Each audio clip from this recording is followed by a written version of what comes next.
Obsessive compulsive disorder OCD అంటే ఏంటి అంటే మనని ఒక బాగా ఇబ్బంది కలిగించే లేదా ఒక డిస్టర్బ్ని క్రియేట్ చేసే ఒక థాట్ ఏదైనా పదే పదే మన మైండ్లో వస్తుంటే దీన్ని ఓసిడి అంటాము. సో ఈ థాట్ అనేది మనకి కొంతమందికి వస్తుందా లేకపోతే అందరికి వస్తుందా అంటే ప్రతి ఒక్కళ్ళలోనూ ఒక నెగటివ్ డిస్టర్బ్ కలిగించే థాట్స్ అందరికీ వస్తుంటాయి.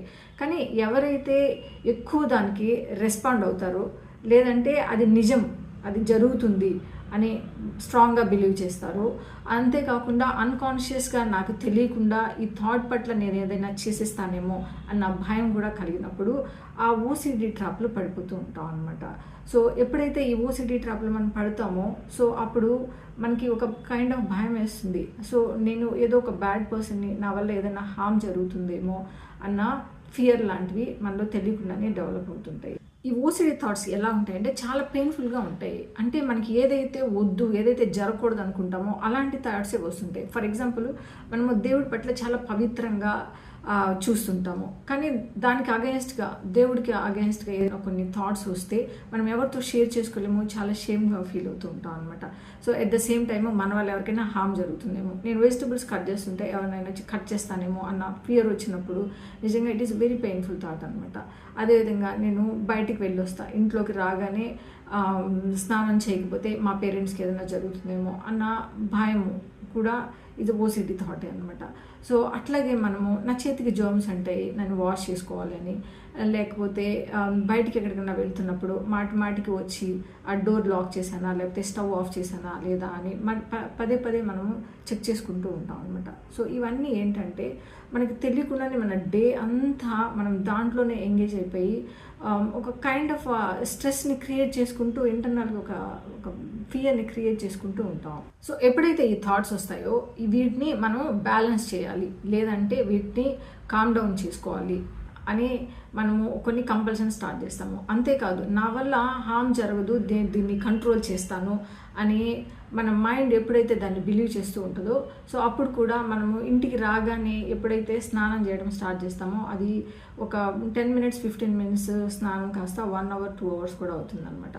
సో ఇట్లా మనము ప్రతిదీ కంట్రోల్ చేస్తున్నాము అని నమ్ముతాము. ఒకవేళ మనం ఎప్పుడైనా చేయకపోతే ఏదైనా జరిగిపోతుందన్న స్ట్రెస్ కూడా క్రియేట్ అవుతుంటుంది. సో దీనివల్ల ఏమవుతుందంటే కంపల్సరీగా మనం ఒక కంపల్షన్స్ లాంటివి చేయడానికి ట్రై చేస్తూ ఉంటాము. ఎప్పుడైతే ఈ కంపల్షన్స్ చేస్తూ ఉంటామో మైండ్ దానికి సెట్ అయిపోతుంది అనమాట. అంటే ఒక స్ట్రాంగ్గా ఎస్టాబ్లిష్ చేసుకుంటుంది అది.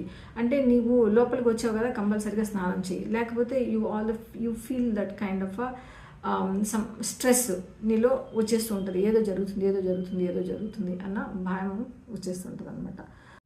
సో ఎప్పుడైతే మనము ఈ ఓసిడి ట్రాప్లో పడి ఈ కంపల్షన్స్ చేస్తుంటామో ఒక్కోసారి మనం ఏం చేస్తామంటే నాకు ఈ థాట్స్ వద్దు, ఇది చాలా బ్యాడ్ అని దాన్ని కంట్రోల్ చేయడానికి ట్రై చేస్తూ ఉంటాము. సో మనము థాట్స్ అనేటివి ఎప్పుడు కంట్రోల్ చేయలేము.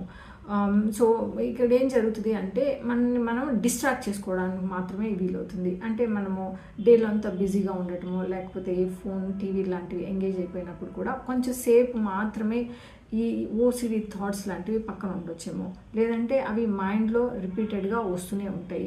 సో మ్యాక్సిమం మనము దాన్ని ఏం చేస్తున్నామంటే అవాయిడ్ చేసినంత మాత్రాన ఏ థాట్ కూడా ఇంకా పెరిగిపోతూనే ఉంటుంది, కానీ మనకి తగ్గదు. సో మనం ఎలా ఈ ఓసిడి నుంచి బయటికి రావచ్చు అనేది చూద్దాం. సో ఎప్పుడైతే మనకి ఈ ఓసిడి అనేది ఎప్పుడు మనలో స్ట్రాంగ్గా ఎస్టాబ్లిష్ అవుతుంది అంటే మనకి ఏవైతే ఒక ఆలోచనలు వస్తున్నాయో అవి నిజంగా జరుగుతాయేమో, లేకపోతే నా అన్కాన్షియస్ ఫీలింగ్లో ఉన్నాయి కాబట్టి అవి నేను ఎప్పుడైనా నాకు తెలియకుండా చేసేస్తానేమో అన్న ఈ 2 కారణాల చేతనే మనము ఆ పర్టికులర్ థాట్ నుంచి బయటకు రాలేకపోతాము. ఇక్కడ మనం ఒక ఎక్స్పెరిమెంట్ లాగా చేద్దాము. విచ్ ఈజ్ రైట్ అనేది మీరే చెప్పండి.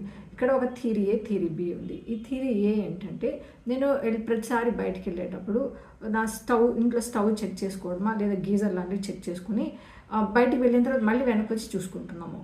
ఎందుకు అంటే ఒకవేళ నేను ఆఫ్ చేయకపోతే ఫైర్ లాంటివి జరిగే ఛాన్సెస్ ఉన్నాయి, లేకపోతే బ్లాస్ట్ అవుతుంది గీజర్ లాంటివి అనే భయం చేత మళ్ళీ మనము అంటే ఆ డిజాస్టర్ని ఆపడానికి నేను వెనక్కి వచ్చి చెక్ చేసుకుని వెళ్తున్నా అన్నది మన ఫీలింగ్ అనమాట. సో ఇక్కడ మనది థాట్ కాదు, నిజంగా ఆ ఇన్సిడెంట్ జరుగుతుందేమో అన్న ఫియర్ మనల్ని ఓవర్ పవర్ చేస్తుంది. పాయింట్ బి ఏంటంటే నేను ముందుకు వెళ్ళిపోతాను కానీ వెనక్కి రాను, కానీ ఈరోజు నేను ట్రై చేసి చూస్తాను. ఒక్కరోజు మనం ట్రై చేయొచ్చు. ఒకరోజు మనం బయటికి వెళ్ళేటప్పుడు చూడకుండా బయటికి వెళ్ళిపోయి మళ్ళీ తర్వాత కొంచెంసేపు తర్వాత మనం వస్తే డిజాస్టర్ ఎంత జరిగింది అనేది మనం ఎప్పుడైతే గమనిస్తామో అప్పుడు మనకి డిఫరెన్స్ తెలుస్తుంది అనమాట. ఈ థాట్ మనకి మన బిలీవ్ సిస్టమ్ వల్ల నేను నమ్మటం వల్లే వచ్చిందా, లేకపోతే నిజంగా డిజాస్టర్ లాంటివి జరిగే ఛాన్సెస్ ఎంత ఉంది అని. సో కొన్ని డిజాస్టర్లు జరగవు అని కాదు, కానీ అవి ఓసిడి థాట్స్ వల్ల జరగట్లేదు, అవి న్యాచురల్గా కొన్ని నార్మల్ సిచ్యువేషన్స్ వల్ల జరుగుతున్నాయి.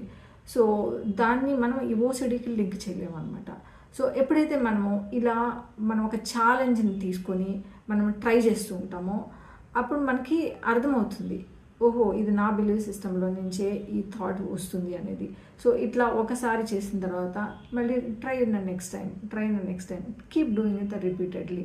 అది ఎలాంటి విషయమైనా కూడా మనం ఎప్పుడైతే ఇది చేస్తుంటామో మన మైండ్ స్లోగా అర్థం చేసుకుంటుంది, it's not exist at the situation, it is my thought process only అనేది. అలా మనం ఎప్పుడైతే ట్రై చేస్తామో ఓసిడి నుంచి చాలా ఈజీగా బయటపడడానికి ఈజీ అవుతుంది.